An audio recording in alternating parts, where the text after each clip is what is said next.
Good morning to all. As you can see from the title, that today we'll be discussing that how to tackle the first bouncer question in your optional paper. तो recent times के अंदर ये देखा गया है that across the options जो first question आ रहा है that is a bit difficult और miscellaneous type से है और उसका आंसर स्ट्रेट फॉरवर्ड नहीं होता है एस्पिरेंट्स के पास and they find difficulty to attempt that question. तो हम देखेंगे इसके रीजंस क्या हो सकते हैं और कैसे एक अच्छा आंसर लिखा सकते हैं उस पर्टिकुलर क्वेश्चन पे. तो अगर मैं बात करूं कि एग्जामिनर का एम क्या हो सकता है, इंटेंशन क्या हो सकता है ऐसे फर्स्ट बाउंसर डिफिकल्ट क्वेश्चन बनाने के लिए, is to test your psychological strength. This is the only reason that the particular first question of the exam is difficult. और इसके चक्कर में those who are finding it difficult to actually digest that the first question is difficult, तो वो क्या करते हैं, उनकी जो रिलेटिव परफॉर्मेंस होती है पूरे ओवरऑल एग्जाम के अंदर वो क्या हो जाती है, डिटोरिएट हो जाती है. They think and they sense their paper is now difficult and they won't be able to give a good performance. तो साइकोलॉजिकल टेस्ट है ये, और इस साइकोलॉजिकल टेस्ट को आप कैसे हैंडल कर सकते हो उस पर हम आज डिस्कशन करेंगे with illustrations and examples, and also we will try to take one particular question and we will try to write an answer on that based on our present level of understanding of the topic. So अगर मैं बात करूं तो पिछले 5-6 साल के अंदर these are the questions which have came as first questions of your UPSC Geography Optional Paper 1. This question came in the year 2022. This came in 2021. This came in 2020. Then this came in 2019. And this came in 2018. और इससे पहले भी if you want to see कुछ और miscellaneous theme इससे पहले भी आई हैं, like pseudo volcanism, write a short note on pseudo volcano. At the same time एक और question which was miscellaneous, that was basket of egg topography.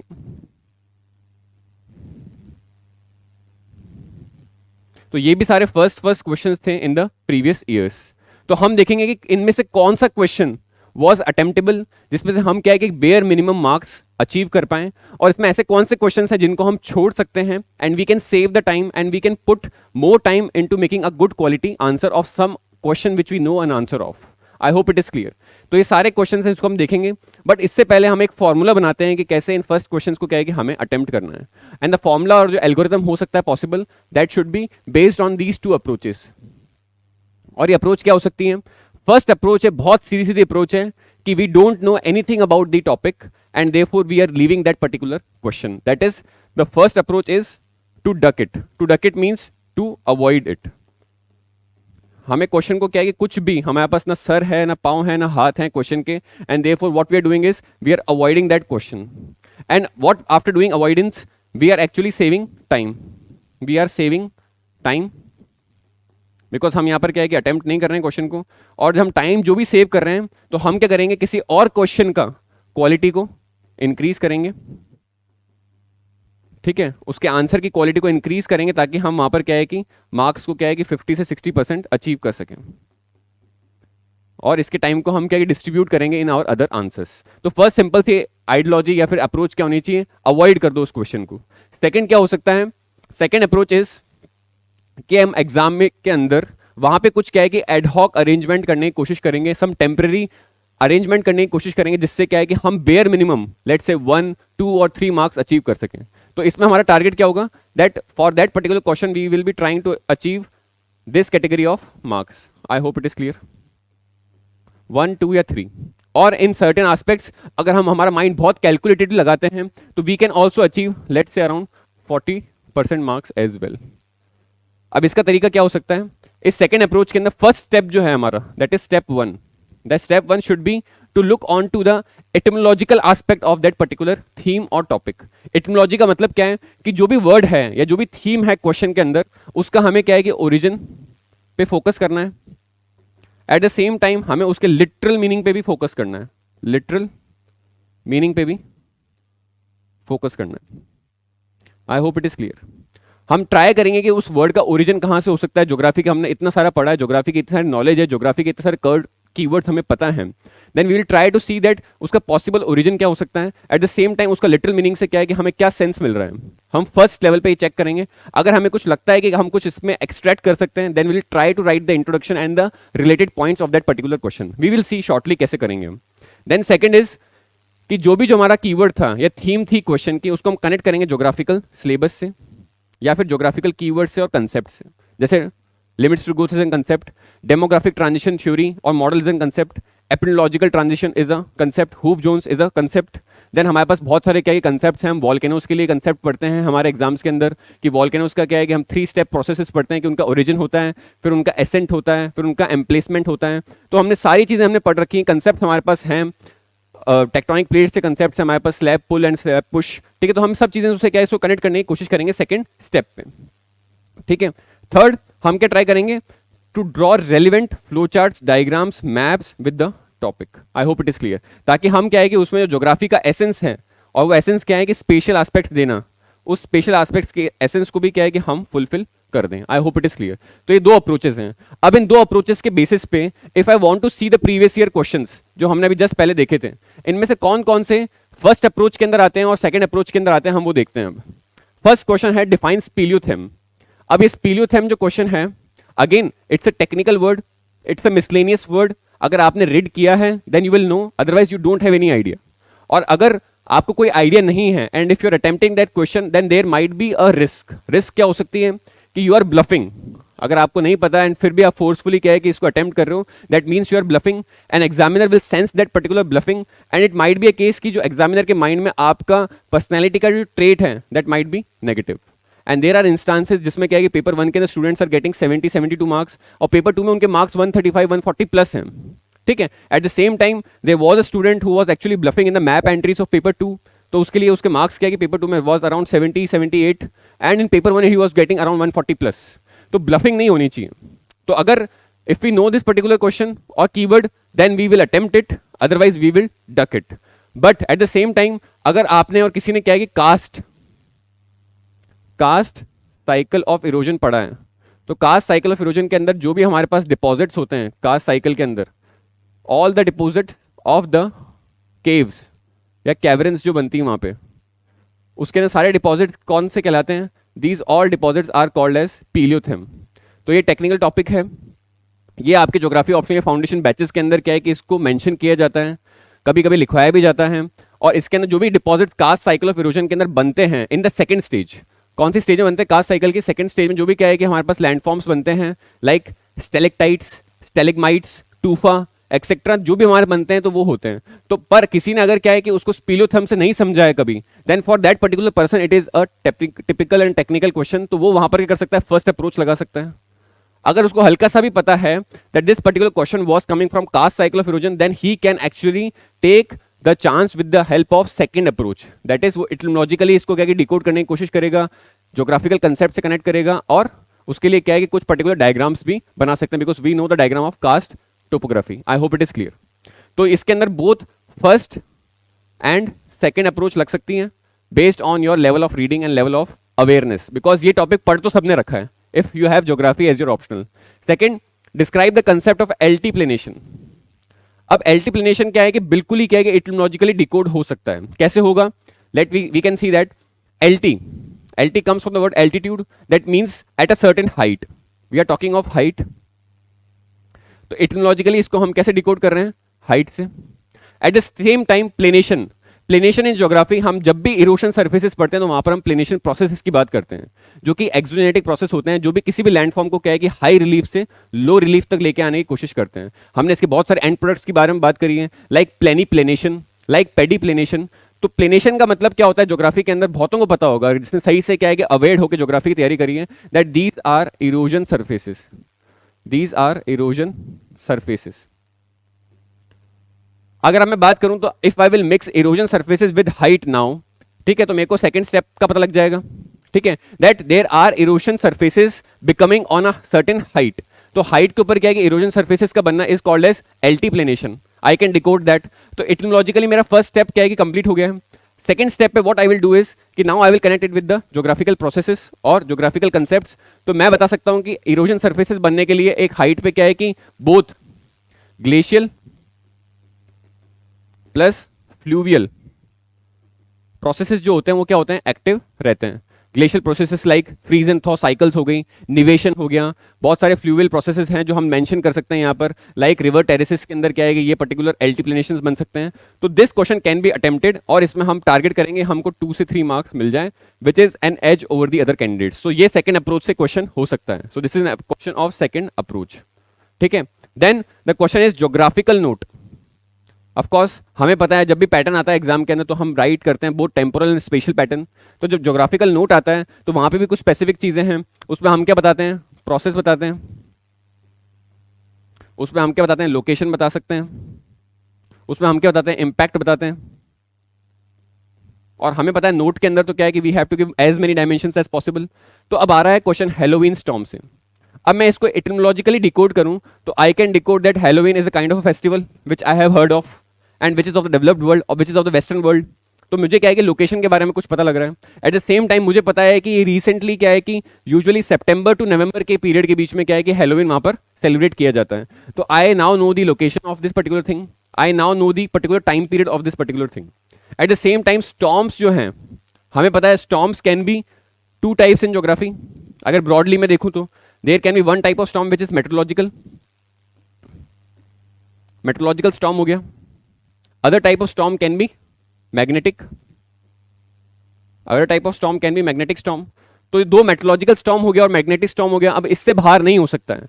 तो what I will be doing is कि मैं इसमें लोकेशन बता दूंगा कहां पर हो रहा है, टाइम पीरियड बता दूंगा, मेट्रोलॉजिकल व्हाट स्टॉर्म के अंदर मैं इसमें बहुत ट्रॉपिकल स्टॉर्म्स और टेम्परेट स्टॉर्म्स की बात कर सकता हूं। Eight the same time tropical के अंदर कौन सा हो जाएगा अपना साइक्लोनिक स्टॉर्म्स हो जाएंगे। Eight the same time temperate के अंदर कौन सा हो जाएंगे, फ्रंटल स्टॉर्म्स हो जाएंगे। आई होप इट इज क्लियर। और मैग्नेटिक स्टॉर्म्स कौन कौन से होते हैं हमारे पास, जो सोलर फ्लेयर्स के थ्रू बनते हैं, ठीक है। तो हम दोनों यहाँ पर मेंशन करके एंड वी कैन अगेन यहाँ पर फोकस कर सकते हैं 2, 3 और अगर बहुत अच्छा लिख दोगे तो आप you can even get 4 marks.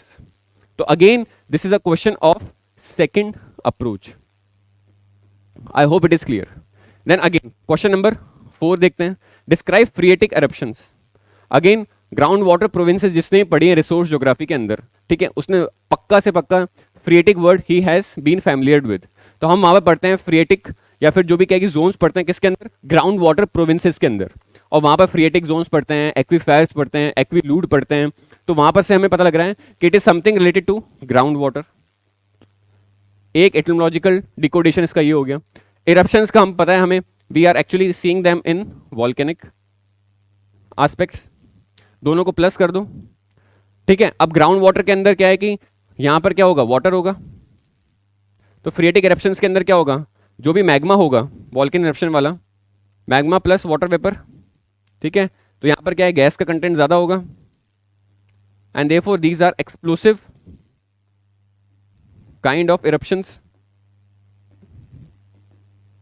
और इनके बेसिस पे हम क्या है कि पूरा का पूरा हमारा जो नॉलेज है वॉल्केनोस का एक्सप्लोसिव इरप्शंस को लेके we can show that.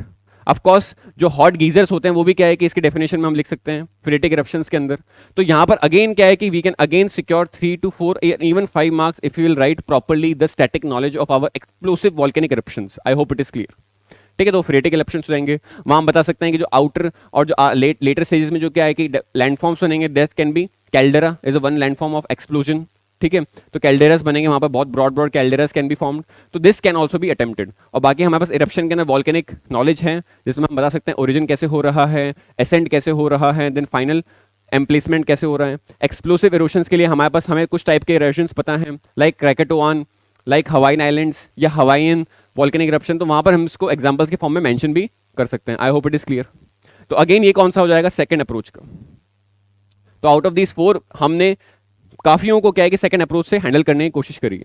Again landscape is a function of structure, process and stage. Stage means our time. But यहां पर ये टेक्निकल क्यों है और डिफिकल्ट क्यों माना जा रहा है, बिकॉज यूजुअली हम क्या करते हैं क्लास में स्टेटमेंट को क्या पढ़ते हैं, अफर्मेशन में पढ़ते हैं। बट यहां क्या बोल रहा है, it is asking about the critical aspect. तो we have to criticize this division trio of structure, process and time. तो ये भी क्या है कि सेकंड अप्रोच से इजीली हो सकता है and you have to just point out the limitations and criticism of this particular thing which we all know, ठीक है। देन स्यूडो वॉल्केनो जो इससे पहले वाला अटेम्प्ट में आया था। Pseudo means etymologically pseudo means false, ठीक है। स्यूडो पढ़ा ही होगा, Coriolis force is also a pseudo force which is a false force. तो वहां से ये हो जाएगा। देन वॉल्केनो का सारा प्रोसेस हमने यहाँ देखा ही है अभी। तो दीज आर फॉल्स वॉल्केनोस। अब फॉल्स वॉल्केनोस बहुत सारे हो सकते हैं। There can be caldera lake formed, and caldera lakes can be formed due to what, due to meteoritic impacts. तो वो क्या हो जाएगा, कैल्डेरा लेक जो बन रही है वहां पर, या कैल्डेरास जो टाइप का फॉर्मेशन हो रहा है वो कैसे बन रहा है, that is due to meteoritic impact. ठीक है, lunar lake can be one. तो वो सारे एग्जांपल्स क्या है कि हम यहाँ पर लिख सकते हैं। एट द सेम टाइम जो माइनिंग एक्टिविटीज होती हैं ह्यूमन एक्टिविटीज के फॉर्म में, जो माइनिंग एक्टिविटीज होती है उसमें भी क्या होता है कि at times there can be collapse of the entire dome of the mining structure, and therefore there also we can find such pseudo volcano types of what, volcanoes. I hope it is clear. तो यहां पर भी क्या है कि we can actually take 1 और 2 और 3 marks at max. तो ये भी सेकंड अप्रोच हो जाएगा। Then this is a technical concept, basket of egg topography. If you have studied this particular landform, you can attempt. Otherwise, you don't have to bluff it because it will give a negative image of your personality to the examiner. तो therefore इसको हम क्या कर सकते हैं, first approach से duck कर सकते हैं। Now we can see that हमने 7-8 क्वेश्चंस देखे हैं पास्ट प्रीवियस ईयर क्वेश्चन के। फर्स्ट क्वेश्चन है ये सारे, और मैंने देखा कि किसमें कितने में सेकंड अप्रोच लग सकती है। रफली 60-70% में सेकंड अप्रोच से बहुत अच्छे से क्या है कि we can write a decent answer. अब हम बात करते हैं इसका पूरा का पूरा illustration by taking into a look of a question which we have given in the test. जो तो टेस्ट लिया है मॉडलर टेस्ट 1 जो भी टेस्ट सीरीज में चल रहा है, उसके जो फर्स्ट क्वेश्चन लिया है वो भी इसी टाइप का miscellaneous question we have taken, and we can see that कैसा उसका आंसर टेक्निकल बनाया जा सकता है और कैसे ज्योग्राफी की जो एग्जिस्टिंग नॉलेज है वी हैव उसको यूज किया जा सकता है। So let's see that this is the approach and you can follow and remember this approach as and when you are attempting the questions. अब बात करते हैं, this was the modular test 1 of this year's test series, और इसके अंदर जो question है that is write a short note on big earth data. So it was first question, 10 marker, 2 pages. अब इसकी बात करते हैं कि इसमें क्या लिख सकते हैं। बिग अर्थ डेटा कुछ समझ ही नहीं आ रहा है, बट इटमोलॉजिकली अगर देखूं तो यहां पर अर्थ है, ठीक है, और ज्योग्राफी में we are actually focusing on the study of earth only. ठीक है, that is what is where why and how. तो अर्थ यहां पर क्या है कि ज्योग्राफी से बिल्कुल बिल्कुल कनोट कर रहा है। डेटा जो है वो मुझे क्या है कि कुछ डेटा स्पेसिफिक चीज़ों पे बात कर रहा है, कुछ नंबर्स दे रहा है, और नंबर्स के थ्रू या डेटास के थ्रू मैं कुछ क्या है कि एक्स्ट्रापोलेशन कर सकता हूँ, मैं कुछ मेथड्स बना सकता हूँ, कुछ मॉडलिंग बना सकता हूँ, कुछ अप्रोचेस बना सकता हूँ। तो data is giving me that sense, ठीक है, एटिमोलॉजिकली। तो अब हम देखते हैं कि इसका कैसे लिख सकते हैं। तो अगर किसी ने पढ़ा हुआ है तो it is a international project of big earth data, जिसका स्पेसिफिक क्या है कि डेफिनेशन है, एंड दैट डेफिनेशन इज कि it is associated with earth sciences derived from but not limited to earth observation. Big earth data is characterized by being massive, multi-source, heterogeneous, multi-temporal, multi-scalar and so forth. तो ये इसकी क्या की technical definition है given by the society which is working on this particular international project of big earth data. I hope it is clear. But अब मैं कौन सा एग्जाम में इंट्रोडक्शन लिख सकता हूं या फिर इसको स्टार्ट कर सकता हूं, I will see that. What तो मुझे पता ही नहीं एग्जैक्ट, तो वॉट वाला होता तो ये लिखता मैं, बट ये मुझे क्या है कि रिमेंबर नहीं है। But now I will be applying my second approach वाली sense, that is etymologically I will try to decode it. और उसके अंदर again I will be using this why kind of thing. तो big earth data का मतलब क्या है कि जो अर्थ का बहुत बड़े लेवल पे क्या है कि डेटा को क्या हो रहा है, इनकलकेट किया जा रहा है, इंटीग्रेट किया जा रहा है। तो I can write such kind of introduction like that big earth data is integration of all the data related to earth as a system. तो अर्थ यहां पर कैसे कर रही है, earth is acting as a system, ठीक है, comma to understand the complex man environment relationship. ठीक है, ये तो हम पढ़ते ही हैं, ज्योग्राफी का एसेंस ही क्या है, मैन एनवायरमेंट रिलेशनशिप को पढ़ना, समझना और उसके बैलेंस पे वर्क करना is the essence of geography. तो हम यहां से लिख सकते हैं कि big earth data is the integration of all the data related to earth which is acting as a system to understand the complex relationship of man and environment. I hope it is clear. अब मैं इसमें और दिमाग लगा सकता हूं अगर exam में, अगर मैंने प्रॉपर्ली प्रीवियस ईयर क्वेश्चंस को ब्रेनस्टॉर्म किया है, then I can apply my more mind. और यहां पर मैं किससे स्पेसिफिक कर सकता हूं कि क्योंकि इसमें अर्थ को सिस्टम की तरह ट्रीट किया जाता है और सिस्टम एनालिसिस मैंने पर्सपेक्टिव में बहुत अच्छे से पढ़ा है, तो मैं इसमें बता सकता हूं कि बिग अर्थ डेटा, ठीक है, is as an exercise is a dynamic is a dynamic, evolving, and it reflects what? It reflects positivism in geography. It reflects positivism in geography. I hope it is clear. ये क्या reflect कर रहा है geography में? Positivism. और positivism word कहाँ आया था? Just before the start of quantitative revolution. We know that in the Vienna circle in 1931 we heard the first time the word logical positivism, and logical positivism or positivism as a philosophy was the foundational rock on which the quantitative revolution was based. तो जैसे ही positivism word मैंने trigger किया है, I can have my mind open to other aspects of keywords in the same vicinity. तो यहाँ पर मैं ऐसा बोलूँगा which helps to what? To do what? Which helps to do proper system analysis, which helps to do better modeling, ठीक है, etcetera and which helps to do quantification of geography. ठीक है, in fact which helps to make geography as a science और to make science of geography. तो यहाँ पर मैंने सारा का सारा क्या है कि इससे मैंने एग्जामिनर को अपना माइंडसेट, अपना नॉलेज बेस शो कर दिया है. ठीक है, so I can again reiterate that big earth data is the integration of all the data related to earth as a system to understand the complex man environment relationship.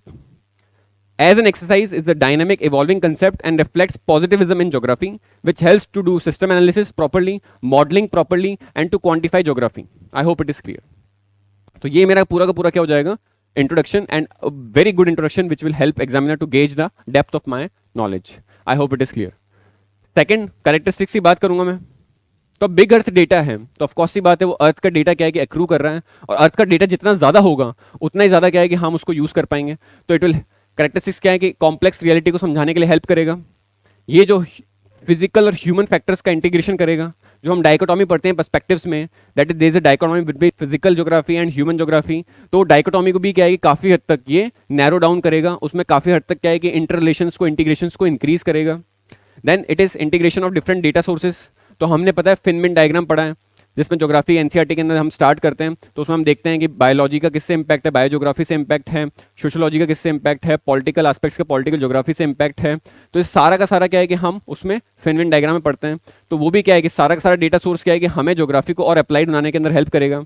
Again it is doing what? Time space compression कर रहा है, integration कर रहा है हमें, because ये data हमें क्या है कि प्रेजेंट का डेटा हमें पास्ट की चीज़ों को डिकोड करने के लिए हेल्प में मिलेगा. And therefore it is doing what? Time space compression of the integration.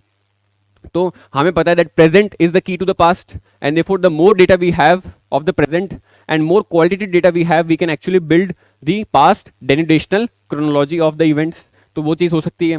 Eight the same time it is dynamic as well.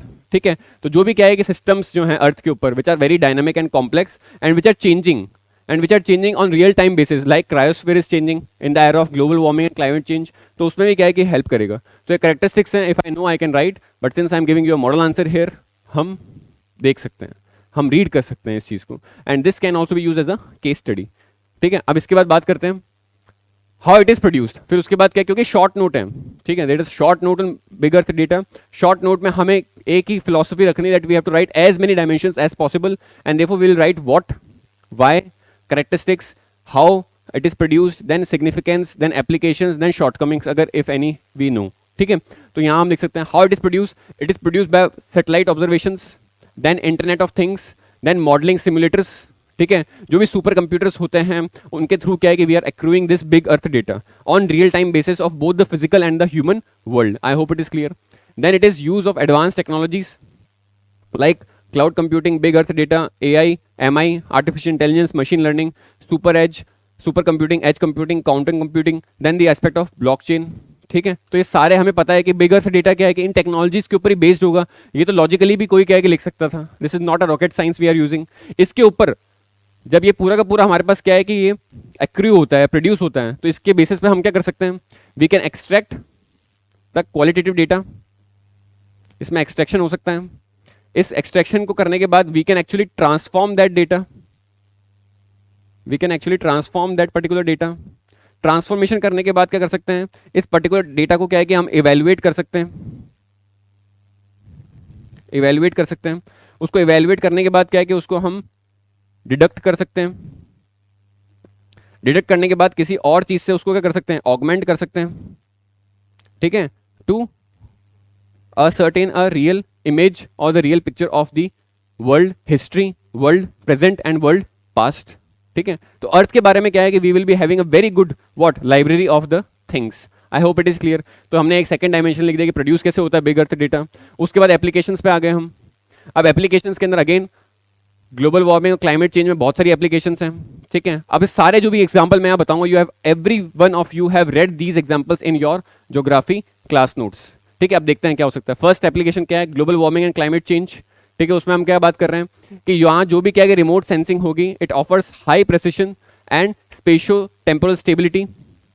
At the same time, what it is doing is it is helping to map the distribution of Earth surfaces, including drought का level, water vapor का level, land surface temperature। ठीक है, ये तो इसका static aspect हो गया। But at the same time इसमें examples की बात करूँ मैं अगर, तो examples क्या ले सकते हैं इसमें? examples को देखते हैं। अगर मेरे पास बहुत अच्छा डेटा है, रियल टाइम में मुझे डेटा अपडेट हो रहा है regarding these the processes of the अर्थ, तो यहाँ से क्या कर सकता हूँ? I can better what monitor, I can better monitor what the TS temperature and salinity regimes, temperature and salinity regimes of the water masses। तो जो भी वाटर मासेस है उनका क्या है कि मैं टेम्परेचर सैलिनिटी रिजीम्स को क्या है कि अच्छे से मॉनिटर कर सकता हूँ, एक्सट्रैक्ट कर सकता हूँ।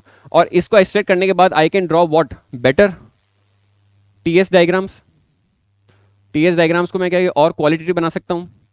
एट द सेम टाइम जब मेरे पास TS डायग्राम्स का डेटा बहुत अच्छा होगा, क्वालिटेटिव होगा, then I can do what, I can actually extrapolate this particular thing, extrapolate, और एक्स्ट्रापोलेट करके what I can do, I can give proper reasoning and real time and more logical reasoning regarding why there is slow down of Atlantic meridional oceanic circulations। ठीक है, तो Amok की बात कर रहे हैं रिसेंट टाइम्स में, जो अमोक का स्लो डाउन हो रहा है, अटलांटिक मेरिडोनियल ओशनिक सर्कुलेशंस की जो बात कर रहे हैं, इसका स्लो डाउन के रीजंस क्या है कि आई can give, I hope it is clear. तो स्लो डाउन की बात कर सकता हूं मैं इसमें। Eight the same time natural resource and environment के अंदर मैपिंग करने में मुझे हेल्प मिल सकती है।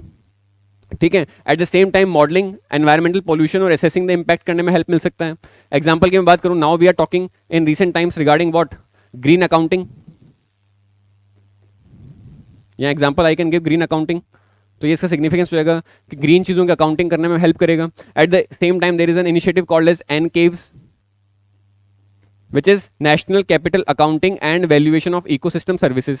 ठीक है, तो हम क्या है कि आज तक जो कि ह्यूमैनिटी एक काम नहीं कर पाई है, that is we are not able to give a monetised value. ठीक है, ऑन द इकोसिस्टम सर्विसेज की, इकोसिस्टम सर्विसेज की मोनेटाइज्ड वैल्यू कितनी है, and that is in trillions of dollars. और उसको अगर हम क्या है कि मोनेटाइज कर लें, उसको हम क्या है कि प्रॉपर्ली क्या है कि रेगुलेट कर लें या फिर लाइब्रेराइज कर लें, इंडेक्स कर लें, then we can actually know that कितना डिफॉरेस्टेशन हो रहा है और उसके ऊपर से जो डेवलपमेंट प्रोजेक्ट आ रहा है, तो वो कॉस्ट मिसमैच जो हो रही है या फिर जो कॉस्ट एडवांटेज है वो है भी या नहीं है, या फिर एनवायरनमेंट की जो कॉस्ट हमारा हम फोरगो कर रहे हैं, ट्रेड ऑफ ले रहे हैं, अपॉर्चुनिटी कॉस्ट जो लॉस कर रहे हैं टेम्परेचर एनवायरनमेंट को क्या है कि डिफॉरेस्ट करके डिग्रेड करके, वो क्या उस प्रोजेक्ट से कम है ज़्यादा है।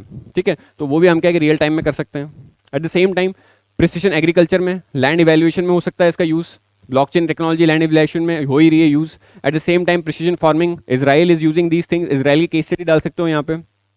ठीक है, तो उसमें हमें बहुत सारी चीज़ें क्या है कि इससे मिल जाएंगी। एग्जाम्पल अगर मैं बात करूँ तो इंडिया का जो सॉइल हेल्थ कार्ड है, soil health card can be updated on real time basis at the edge as well as पर हम बात कर सकते हैं लैंड कैपेबिलिटी क्लासिफिकेशन, जो हम पढ़ते हैं एग्रीकल्चर के टॉपिक में, तो लैंड कैपेबिलिटी क्लासिफिकेशन जो है उसको भी क्या है कि हम बहुत ज़्यादा क्या कर सकते हैं, अप्लाइड बना सकते हैं और रियल टाइम बना सकते हैं और एक्चुअल बना सकते हैं।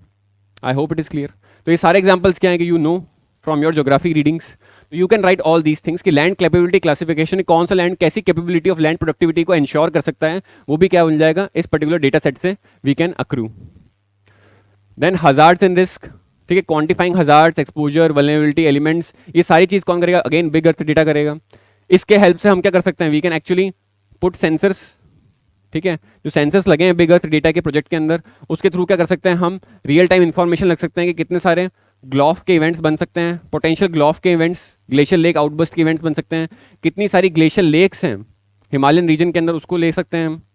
और उसके अकॉर्डिंग क्या है कि हम पहले क्या है कि प्रिकॉशनरी चीज़ें इंश्योर कर सकते हैं। लाइक अगर बहुत सारी ग्लेशियर लेक्स हैं तो हम क्या कर सकते हैं, पहले से ही क्या है कि उनका जो एक्सेस वाटर हो रहा है and which can lead to situation of glacier lake outburst flooding, तो उसके लिए हम क्या कर सकते हैं, थोड़ा सा वाटर क्या है कि उसमें से निकाल सकते हैं, साइफन ऑफ कर सकते हैं। I hope it is clear. Then security defence में क्या है कि इंटीग्रेटेड बॉर्डर मैनेजमेंट में वी कैन राइट, हमारे पास ये भी पॉलिटिकल ज्योग्राफी के अंदर टॉपिक है। देन पब्लिक इंटरेस्ट के अंदर हो सकता है, and then again these things can be written in the application part. Significance की बात हमने थोड़ा सा क्या है कि वहाँ बात करी ली है सिग्निफिकेंस की इन द इंट्रोडक्शन, पर फिर भी हम देखेंगे कैसे हो सकता है। Again you can connect it with the SDGs, her specific SDGs के लिए क्या है कि बिग अर्थ डेटा का बहुत यूटिलिटी है, और एसडीजीज तो क्या है कि हमें पता ही है, हमें यूज करने ही करने हमारे आंसर्स के अंदर। सस्टेनेबल डेवलपमेंट गोल्स, तो कौन सा सस्टेनेबल डेवलपमेंट गोल फुलफिल हो रहा है यूजिंग बिग अर्थ डेटा, उसको भी हम क्या है कि यहाँ पर मेंशन कर सकते हैं। फिर सिग्निफिकेंस की बात करूँ मैं, ज्योग्राफिक स्पेसिफिक सिग्निफिकेंस की, तो सिग्निफिकेंस के अंदर we can better able to ensure the spatio temporal insights of the earth और द लैंडस्केप। इसमें हम क्या कर सकते हैं, it helps us to understand, respond and address challenges of earth sciences. ठीक है, इससे लैंड यूज प्लानिंग करने से हम क्या है कि सस्टेनेबल डेवलपमेंट इंश्योर कर सकते हैं। हीट आइलैंड हो गया, urban heat island, transportation congestion हो गया अर्बन एरियाज के अंदर, उसको भी मैनेज किया जा सकता है अर्थ डेटा से।